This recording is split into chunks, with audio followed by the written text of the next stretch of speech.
할렐루야, 4월 5일 월요일입니다.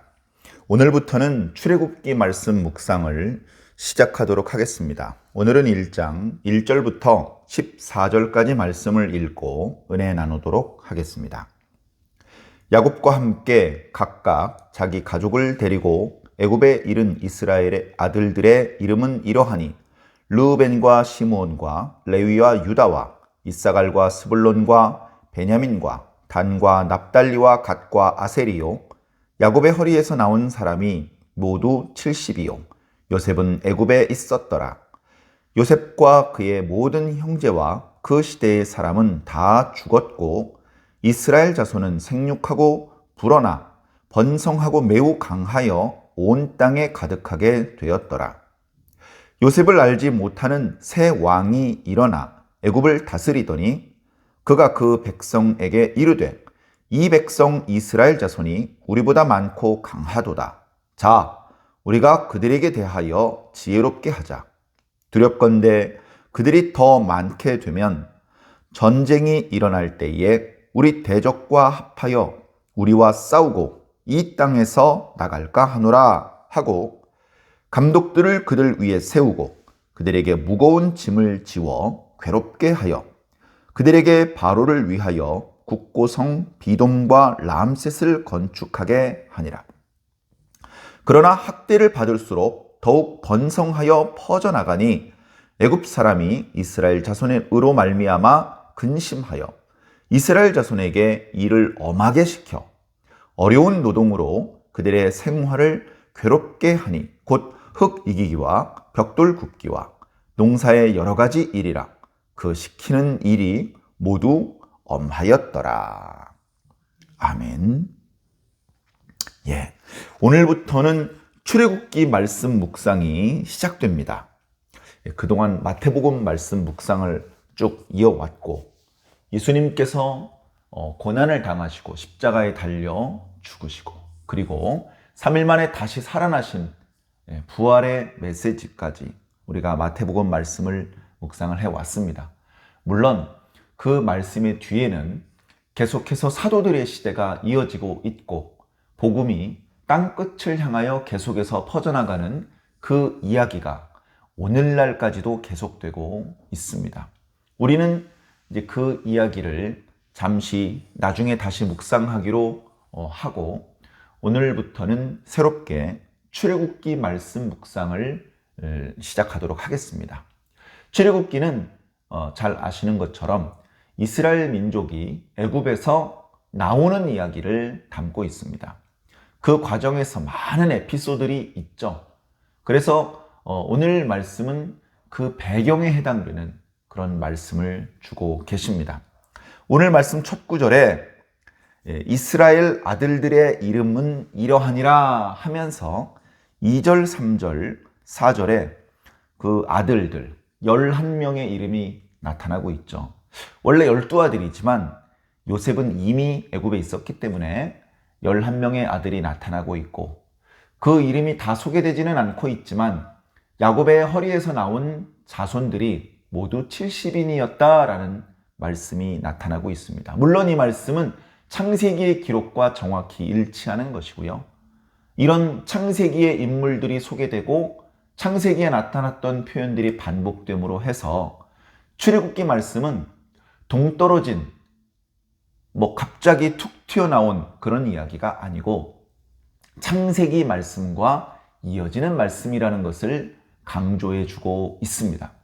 물론 시대적으로는 창세기의 말씀, 그러니까 창세기가 50장으로 끝나는데요. 창세기 50장에 보면 요셉이 죽는 이야기가 나타나고 있죠. 그 요셉이 죽은 이후로 지금 출애굽기의 시대, 그러니까 모세가 태어나려고 하는 시대까지는 대략 400년이라고 하는 그런 시간적인 간극이 있습니다. 400년보다는 조금 이제 못 미치겠지만 그 어마어마한 간극이 있었고 그 사이에 있었던 일은 자세히 기록되지 않고 있습니다.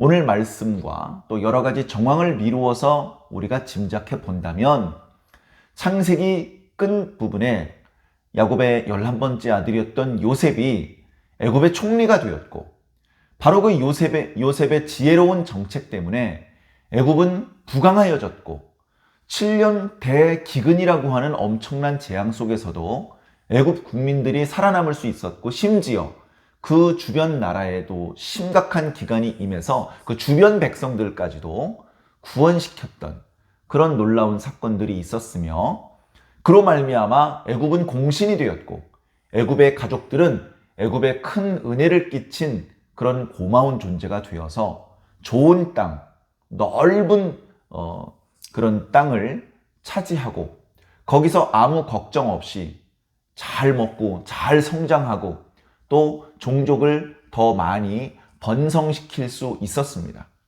처음에는 70명이라고 표현하고 있지만 지금은 새롭게 애굽을 다스리게 될 왕이 두려움을 느낄 정도로 그 수가 많아졌고 강성해 보이기까지 했기 때문에 그렇습니다.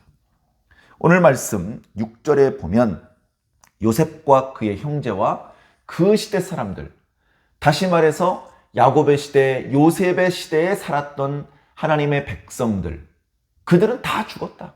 남김없이 다 죽었다. 400살을 사는 사람은 이제 이 시대에는 없는 시대니까 한 명도 남기지 없이 다 죽었습니다. 하나님께서 아브라함과 교제를 나누셨고, 아브라함의 믿음으로 그를 의롭게 여기셨고, 아브라함에게 땅과 자손의 약속을 주셨죠. 그리고 그 약속은 이삭에게 또 야곱에게 계승되었습니다. 그래서 아브라함과 이삭과 야곱은 이스라엘 사람들의 조상들이 되었고, 그 조상들에게 주셨던 약속은 자손들에게까지 계승되어진 것입니다. 야곱 시대 이후에는 하나님께서 특별히 임재하셔서 직접 당신의 음성을 들려주시거나 꿈으로 나타나시거나 만나주시지는 않으셨지만, 그러나 그 말씀은 여전히 이어지고 있는 것입니다. 야곱의 아들들은 자기 아버지가 하나님을 만났고 하나님을 통해서 주셨던 약속의 내용들을 잘 알고 있었습니다.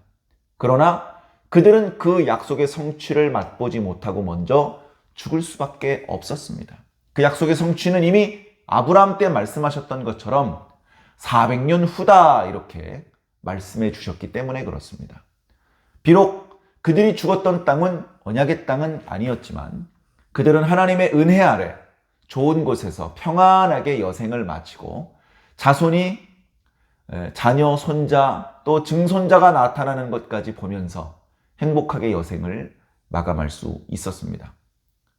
그런데 다 죽었는데 죽지 않은 분이 한 분 계시니 그분은 바로 살아계신 하나님이십니다. 약속을 맺었던, 계약을 맺었던 당사자 중에 한 편이 죽었습니다. 물론 그렇게 해서 계약 당사자가 없어진 건 아닙니다. 자손들에게 그 계약이 계승되었기 때문에.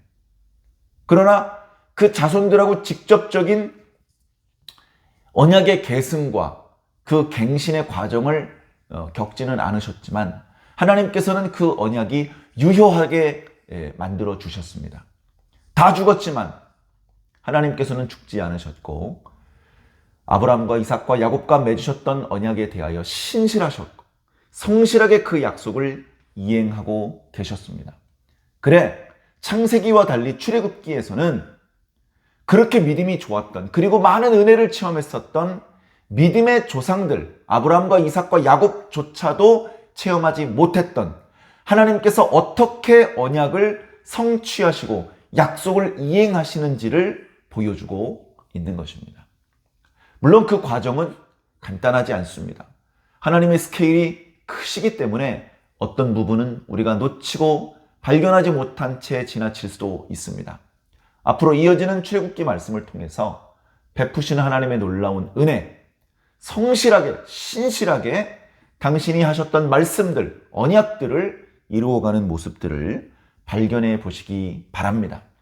하나님은 성실하셔서 그 믿음의 선조들, 각 지파의 두령들은 다 죽었지만 하나님께서는 여전히 아브라함의 자손들과 함께 하셨고 그들을 사랑하셨고 그들에게 복을 주셨습니다.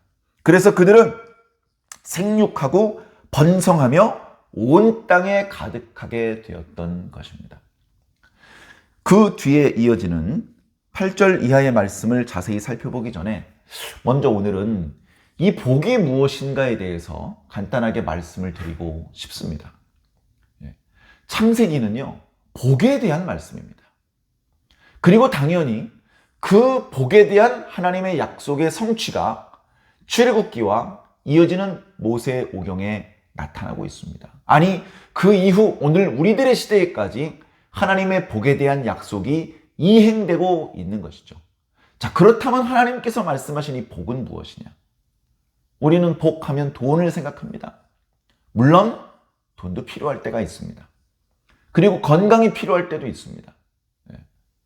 자, 그런데 하나님께서는 돈을 주시겠다, 건강을 주시겠다라고 말하지 않고 복을 주시겠다라고 말씀을 하셨습니다.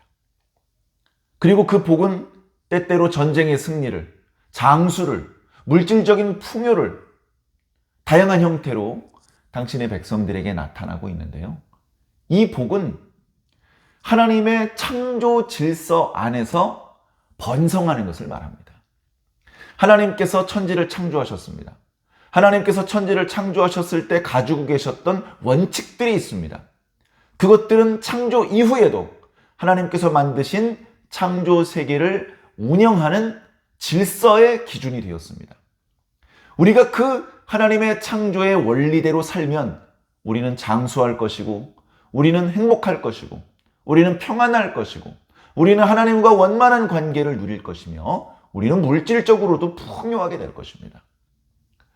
그런 온전한 축복이 이루어졌을 때 사람은 비로소 생육하고 번성하며 땅에 충만할 수 있게 되었던 것입니다.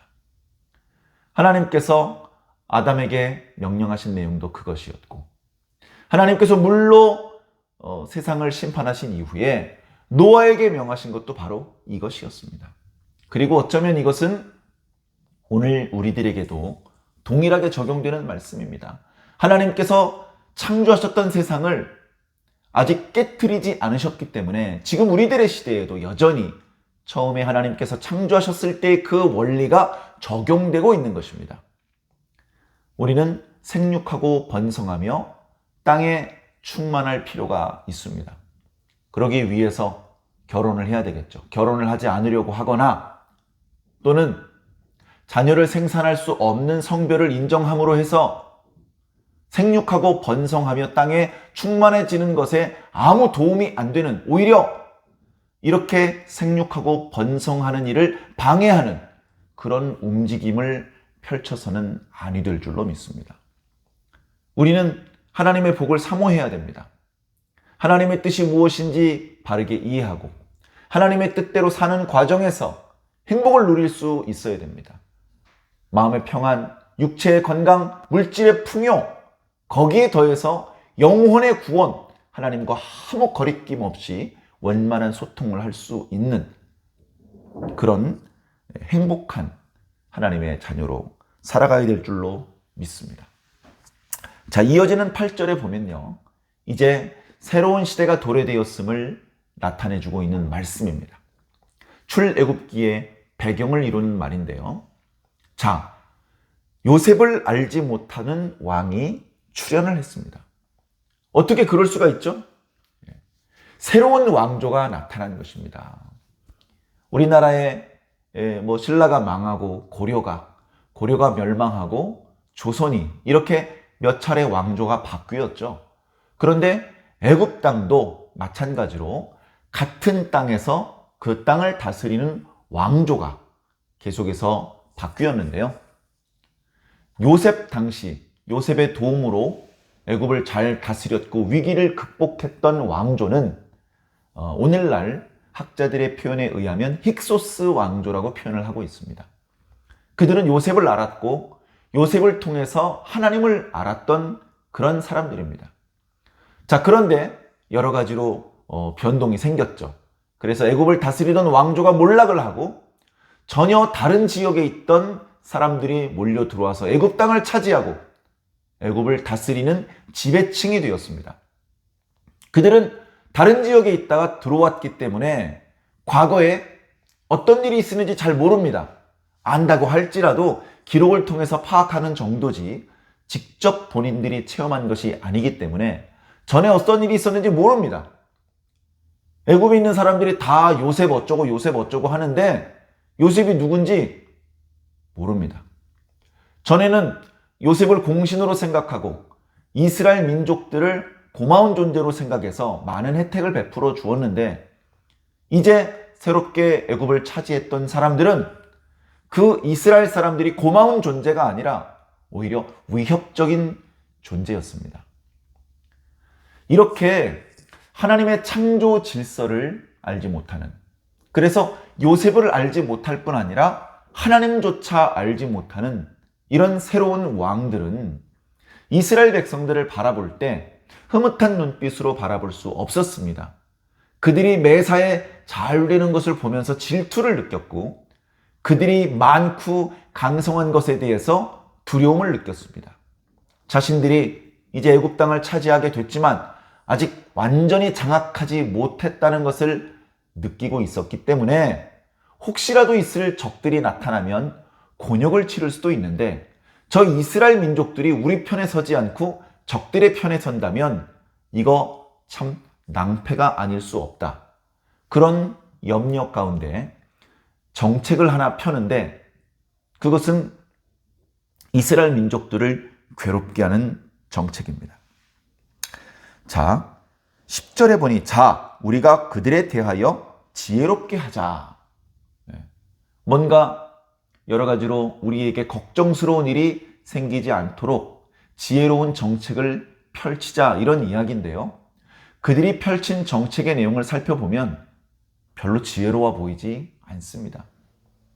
그 이스라엘 민족들을 자기 편으로 이끌기 위해서 여러 가지 방법들을 강구해야 될 것이며 또 외부에 적들이 있는지 살펴보고 그들 중에 자기 편으로 만들 사람들은 자기 편으로 만들고 또 자기 편이 되지 않는 사람들에게는 여러 가지로 경고를 하고 위협을 해서 자신들을 공격할 생각을 하지 못하게 그렇게 하면서 나라를 든든히 세워나가야 될 텐데 이들의 만들어 놓은 정책이라는 것은 오히려 어리석어 보이는 그런 정책을 펼쳤습니다.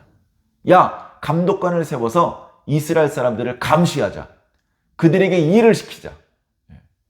그래서 이스라엘 사람들 입장에서는 그동안은 여러 가지 혜택을 입으면서 편안하게 지냈었는데 갑자기 고달픈 일들이 시작되기 시작했습니다.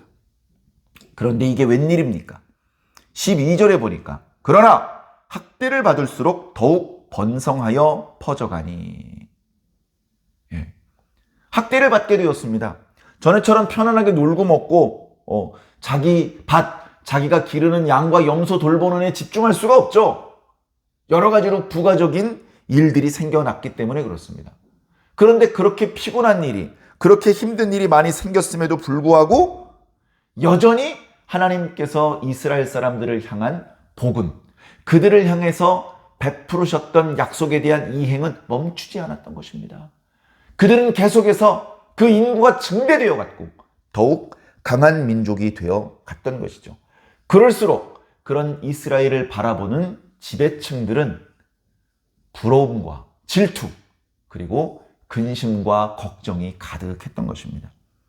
그래서 그들은 더욱 어리석은 결정을 내리는데 더욱 엄하게 일을 시키기로 했습니다. 일은 더 힘든 일을 주고 그리고 더 많은 일을 주고 그 과정에서 그들을 엄하게 다스렸습니다. 여기 엄하게 다스렸다는 표현이 13절과 14절에 나타나고 있는데요.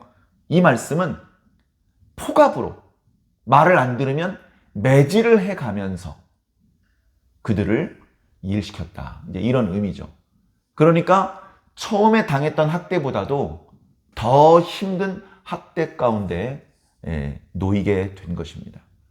이것이 어떻게 보면 이스라엘 민족들이 애굽을 벗어나기 전에 그 상황들이었던 것이죠.